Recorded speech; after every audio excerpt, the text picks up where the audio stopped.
Olwaliro ngenda kuba nkunyonyola ekirooto ky'okuloota embizzi munaabagookya. Mu buli ngeri yonna mw'ogirootera ngenda ba ndikunyonyola embizzi eggoba, oweeta mbizzi, oliisa mbizzi, okola mu mbizzi, engeri yonna gy'olootamu embizzi olwaliro. Ngenda ba njogera ku kirooto ekyo. Embizzi kye kimu ku bisolo ebitali birongoofu okusinziira mu Bayibuli. Mulimu ebisolo ebitali birongoofu mu mateeka ga Musa, embizzi y'emu ku byo. Era amateeka ga Musa gali gagana abaana ba Isirayiri okuba nga balya embizzi, baali tebakkirizibwa kugirya. Osoma mu kitabo ky'Abaleevi ndowooza essula nga ya 11 awo. Mukama yali yabagaana okulya ebisolo ebitali birongoofu omuli embaata, emu ku byennyanja ebitalina bigalagampa, embizzi n'ebisolo ebirala. Omuntu alya n'enseenene n'ebintu ebirala byali babagaana okulya oba mu ndagaano empya byatukuzibwa. Naye embizzi bw'ogiroota, embizzi kye kisolo ekitali kirongoofu, mwenna mukimanyi bulungi nnyo bwe kibeera, kisolo kikyafu, ekisolo ekitali kirongoofu. So embizzi representing unclean spirit, okubeera nga omwoyo gwo si mulongoofu, representing obutali butuukirivu, representing ekibi mu bulamu bwo. So embizzi wonna w'ogirabya tolowooza nti ofunye omukisa mukwano gwange. Bw'otanga embizzi manya nti representinga obutali bulongoofu, bigambo bintu ebitateredde bulungi. Ebirooto ebikwatagana ku mbizzi byo bingi nnyo nnyo, naye tugenda kuba tubikwata mpola mpola. Just in case sikonye ku kyewaloota kyewaloota, kiteeke mu comment section, tujja ba tukiddamu.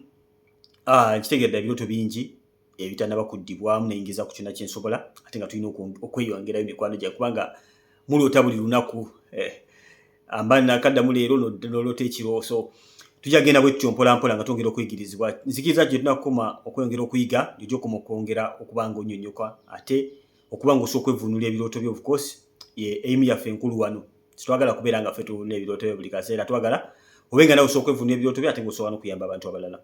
Ekisookera ddala, bw'olootanga embizzi efukula, embizzi ng'efukula ebeera taka ku byenfuna by'omukwano gwange. Ngula embizzi etambula efukula, manye embizzi zirina tendensi ey'okufukula. Kati bw'oloota ngulaba egenda efukula ebintu ebiteeka eri, manya nti waliwo ataaka ku byenfuna by'omukwano gwange. Ky'olina okukola, kebera mu bizinensi oba olina ebintu by'okola ebitatambula na Katonda, ebikontana n'amakubo ga Katonda. Maybe olimbalimba bakasitoma, maybe todelivalinga ku budde ng'obalimbalimba, maybe nga mumanyi ebintu by'emirimu mutera okulimbalimba abantu. Oluusi omuntu akubuuza eno samusanga n'omugamba samusanga, kumba omuguza kintu kirala nnyo nga siiyo.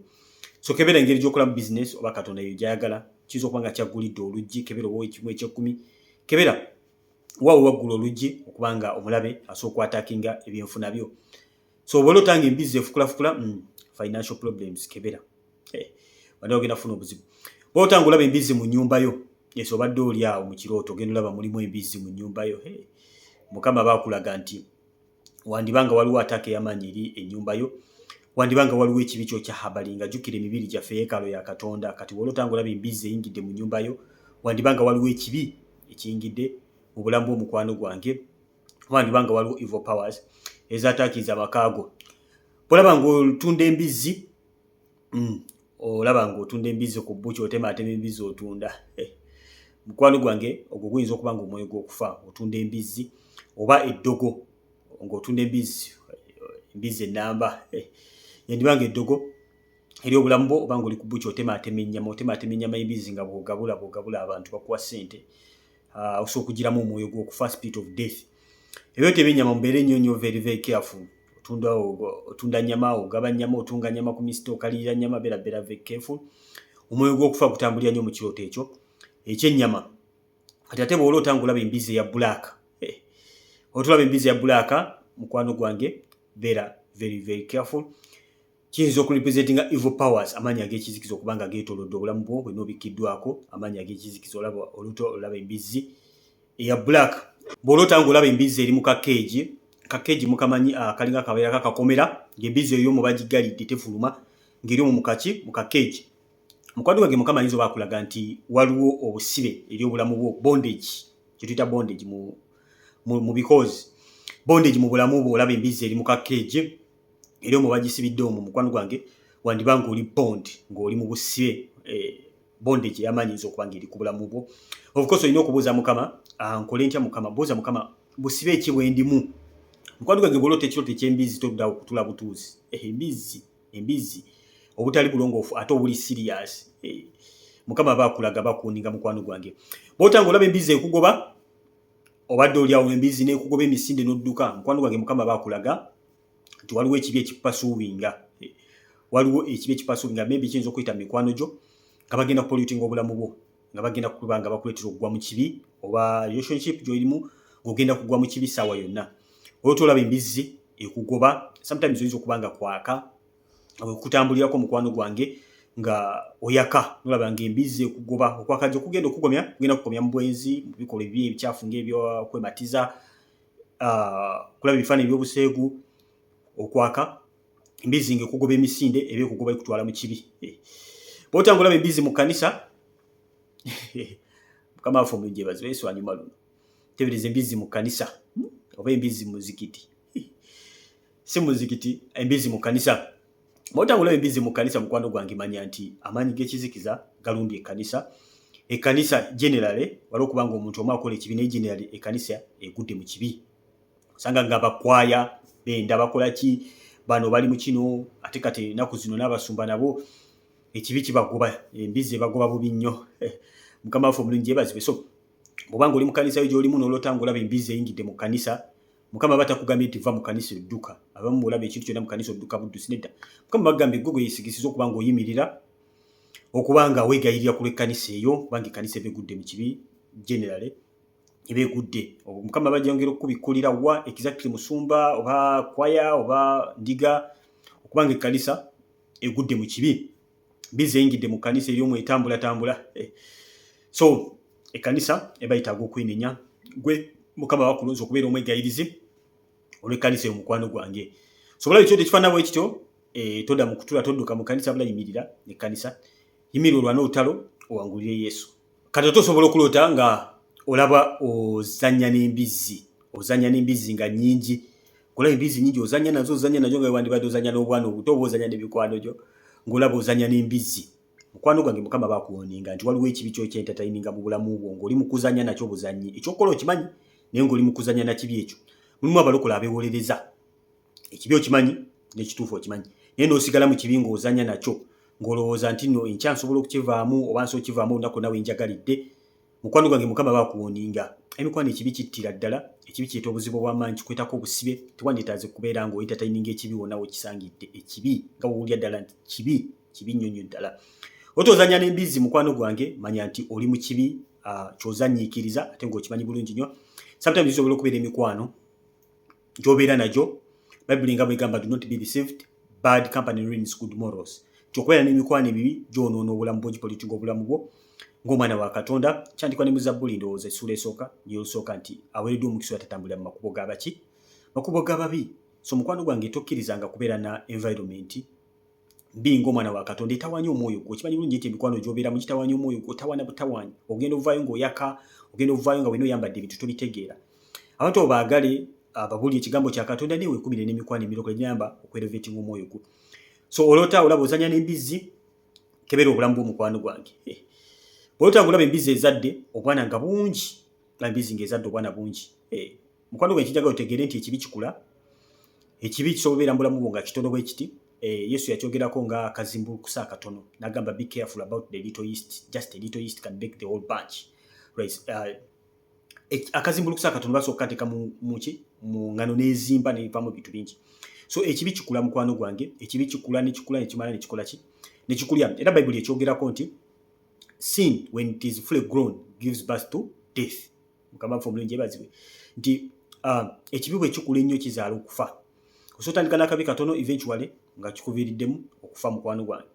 Otandika n'obwenzi mpola mpola, okakana ng'ofunye siriimu, okakana nga siriimu akusse.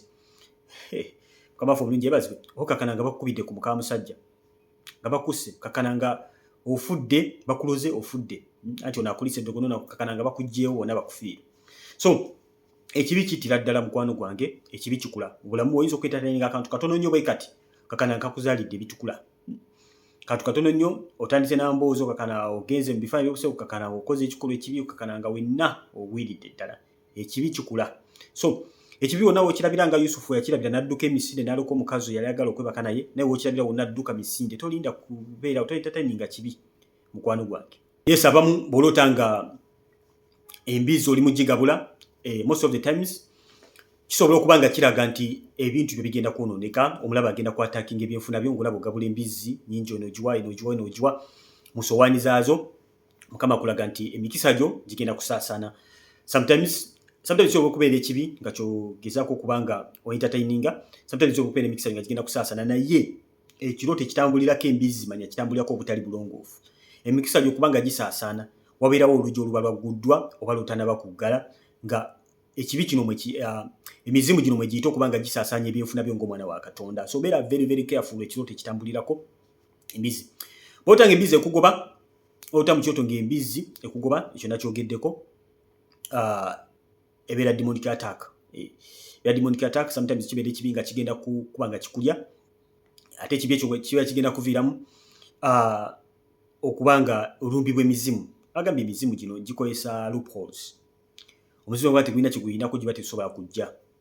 Waba oluggi lwonna olugguddwa, y'opportunity gye gikozesa okubanga zikola ki? Jingira mu bulamu bwo. Ky'olaba Yesu yatugamba tumutuba mugobamu muzimu gumu ne gugenda mu nsenyi enkalu ne gukomawo ne gukebera buli kaseera gulabe okyali empty, ennyumba nnongoofu, kubanga oba gobamu muzimu baba bagobyemu oba oteredde.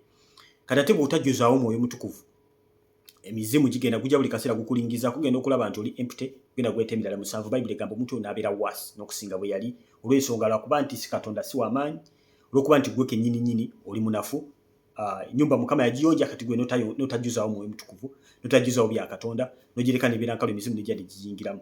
So mukwano gwange, bw'obanga osumuluddwa ng'oteredde bulungi, todda buzzi kwebaka tulonooza buli kimu kiwedde. Nedda beera ng'ojjuzaawo ekigambo kya, beera ng'osoma ekigambo kya Katonda, wuliriza nnyo sermons, beera nga weekuumira mu environment ya Katonda, omwoyo gukukumira ku level mpaka Yesu lwalidda mukwano gwange. So bw'otanga embizzi ekulumye, embizzi n'ekuluma mukwano gwange, ebeera demonic attack.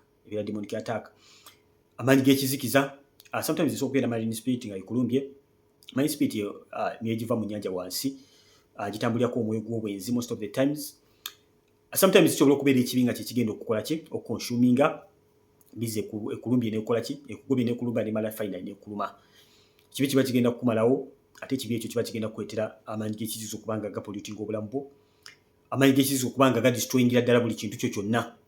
Kitegedde mukwano gwange. So kyolina okutegeera ku kyo eky'embizzi kitambulira ku kibi.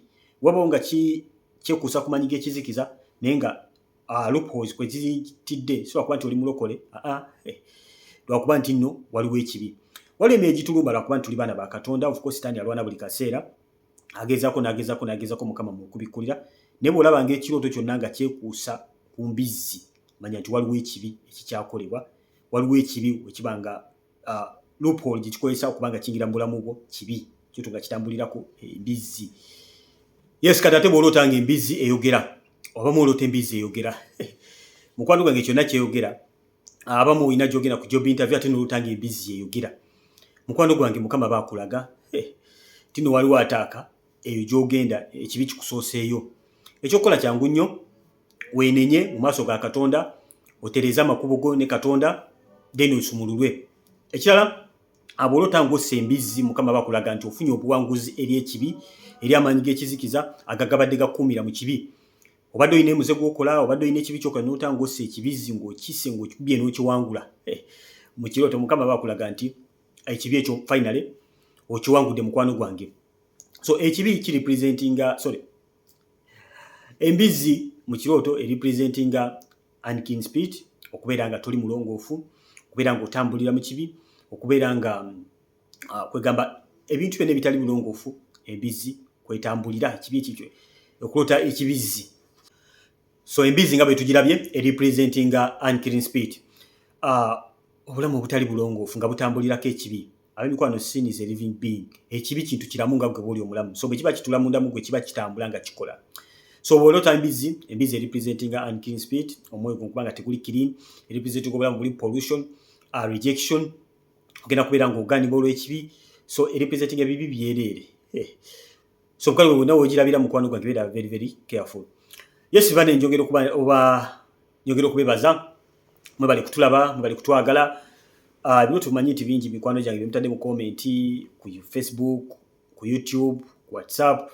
Bino bingi nnyo bimutaddeko bisinaba kuddamu, naye ngezaako kyonna kye nsobola, ate nga kikakatako kubeera nga mbayigiriza buli kaseera ku bikwatagana ku birooto. Tujja kuba tutambula nzikiza nje kumukuddamu ebirooto byabalala n'okuddamu ebirooto n'okuyigiriza gy'okumu okuyiga mukwano gwange so tonyiigira obanga sinaba kukuddamu abamu nkubira essimu ne muyomba kama yebazibwe ne muyomba nnyo naye mukwano gwange simanyi oba otegera ekiri mu bulamu bwange naye ngezaako kyonna kye nsobola okubanga mbaweereza semukwana tulina ttiimu y'ababuulizi b'enjiri ngira bambalekerawo ka kiripu mujaba mukalaba message eno nawe ogisangira mukwano gwange nabagamba buli osanga message ya Chosen Generation sharinga message kalayika ku kakone ko tekatukola bubi ate nawe tekakola bubi kaba kayambako kutambuza message eno kaba kalaga unawe tugitadde ti message eno nnungi baba ngero gigabira abantu abalala obo sharinze direct kye kisinga of course obo yambeka abantu bangi bokola omulimu gwe gumu nga nange gwe nkola wano buli bo sharinga message eno obo gitambuza in fact obo nsinze nako kubaze njikola ninjiteekaawo then gwanyambako gitambuza mukwano gwange so joko mukutambuza message eno jokumu kuyamba abantu bangi nnyo message eno expiringa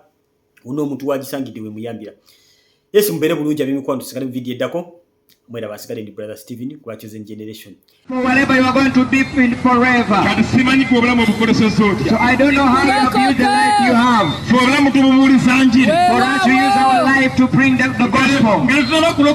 And before you got saved, we used to live the way we wish. We used to speak whatever we desire. But when we believe the man Jesus, now life changed. Those who used to walk following the flesh, now we are led by the Holy Spirit of God. What the Bible says, those who are led by the Spirit of God are the children of God indeed. Ladies and gentlemen, you are preparing yourself for eternal life. We are here, we are not here for drama to make you entertain. But we are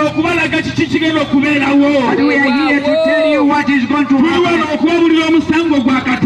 We are here to tell you the judgment of God. Telling you the people of Nancy for the kingdom of heaven is about to come.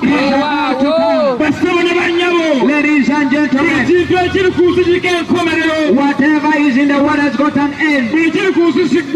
Whatever in the world has got an end. Even this life is just for a moment. And when you search yourself, you are already having gray hair. But that's not how you will to be. Living life is vanishing. You find people are very ill in their body. And life is vanishing.